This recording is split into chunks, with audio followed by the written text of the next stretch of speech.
Assalamualaikum warahmatullahi wabarakatuh. Izin memperkenalkan diri, nama saya Heri Irawan, NPM 2021020074, semester 4 dari kelas B, Prodi Hukum Tata Negara Universitas Islam Negeri Raden Intan Lampung. Di sini saya akan menyampaikan materi yang telah diberikan oleh dosen pengampu saya, Bapak Hervin Yogi Pradikta MHI, dengan judul materi Pendekatan Filsafat Hukum Islam, Ilmu Hukum, dan Ilmu Sosial. Langsung ke materi pertama, yaitu ilmu hukum. Beberapa pendapat mengatakan bahwa karena filsafat hukum merupakan bagian khusus dari filsafat pada umumnya, maka berarti filsafat hukum hanya mempelajari hukum secara khusus, sehingga hal-hal non-hukum menjadi tidak relevan dalam pengkajian filsafat hukum. Selanjutnya, sebagai filsafat hukum tunduk pada sifat-sifat, cara-cara, dan tujuan-tujuan dari filsafat pada umumnya. Di samping itu, hukum sebagai objek dari filsafat hukum akan mempengaruhi filsafat hukum. Dengan demikian, secara timbal balik antara filsafat hukum dan filsafat saling berhubungan.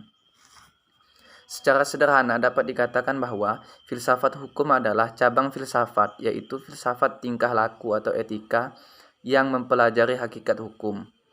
Dengan perkataan lain, filsafat hukum adalah ilmu yang mempelajari hukum secara filosofis. Jadi, objek filsafat hukum adalah hukum dan objek tersebut dikaji secara mendalam sampai kepada inti atau dasarnya, yaitu disebut hakikat.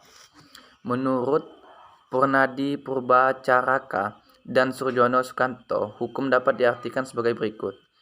Yang pertama, ilmu pengetahuan, yakni pengetahuan yang tersusun secara sistematis atas dasar kekuatan pemikiran. Yang kedua, disiplin, yakni suatu sistem ajaran tentang kenyataan atau gejala-gejala yang dihadapi. Yang ketiga, norma, yakni pedoman atau patokan sikap tindak perilaku yang pantas atau diharapkan.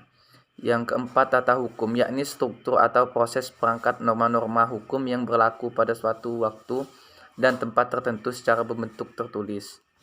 Yang kelima, petugas, yakni pribadi-pribadi yang merupakan kalangan yang berhubungan erat dengan penegakan hukum.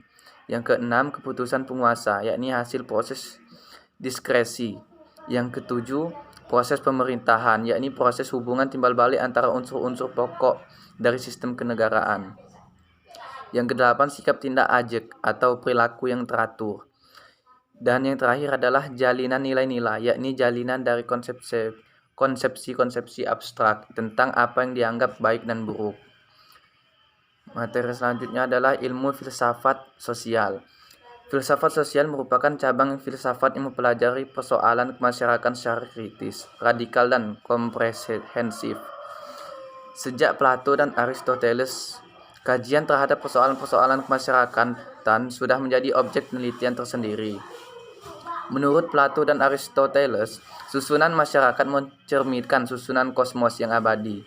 Manusia berkewajiban untuk menyesuaikan diri dengan susunan itu dan menaati demi keselamatannya.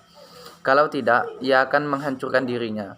Pada abad pertengahan, masyarakat Eropa masih memperlihatkan pada pola dasar yang sama, hanya sekedar mengoreksi terhadap paham Plato dan Aristoteles.